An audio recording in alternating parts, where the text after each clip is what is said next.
অভিবাসী সংকটকে ঘিরে আবারও উত্তপ্ত ইউরোপের রাজনীতি। সেউটা সীমান্তে হাজার হাজার মানুষের ঢলের পর স্পেন এবং ইতালির মধ্যে শুরু হয়েছে কূটনৈতিক টানাপোড়েন। সীমান্ত নিরাপত্তা, সেনজেন চুক্তি এবং অবৈধ অভিবাসন মোকাবেলার কৌশল নিয়ে দুই দেশের অবস্থান এখন একেবারে ভিন্ন।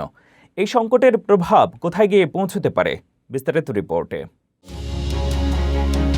মরক্কো থেকে স্পেনের উত্তর আফ্রিকার ছিটমহল সেউটা সীমান্তে কয়েকদিনের মধ্যে প্রায় 50 থেকে 60 হাজার অভিবাসীর ঢলের ঘটনাকে কেন্দ্র করে ইউরোপীয় ইউনিয়নের সদস্য দেশগুলোর মধ্যে নতুন করে উত্তেজনা তৈরি হয়েছে। এই ঘটনায় ইউরোপীয় নেতাদের প্রতিক্রিয়ার কড়া সমালোচনা করেছেন স্পেনের প্রধানমন্ত্রী পেদ্রো সানচেজ।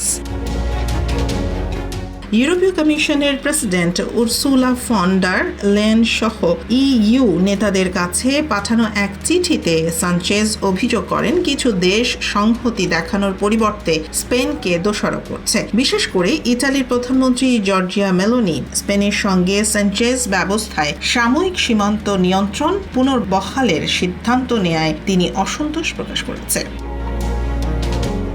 সানচেজ বলেন, স্পেন ও মরক্কোর যৌথ অভিযানের ফলে সীমান্ত অতিক্রমকারী অধিকাংশ অভিবাসীকে দ্রুত মরক্কোতে ফিরিয়ে দেওয়া হয়েছে। স্পেনের স্বরাষ্ট্র মন্ত্রণালয়ের তথ্য অনুযায়ী সীমান্ত পেরিয়ে আসা 48 হাজারের বেশি মানুষ ইতোমধ্যেই ফিরে গেছে এবং কেউই ইউরোপের মূল ভূখণ্ডে পৌঁছাতে পারেনি।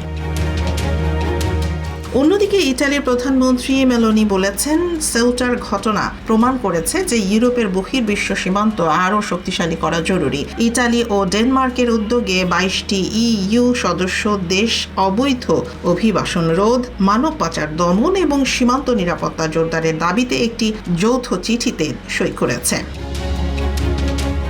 এদিকে এই সংকট নিয়ে জরুরি বৈঠক ডাকার ঘোষণা দিয়েছে ইউরোপীয় ইউনিয়ন। সীমান্তে পদদলিত হয়ে অন্তত 67 জনের মৃত্যু হওয়ার পর ভবিষ্যতে এমন পরিস্থিতি ঠেকাতে সেউটার উপকূলে 500 মিটার দীর্ঘ সামুদ্রিক বাঁধ নির্মাণের পরিকল্পনাও ঘোষণা করেছে স্পেন।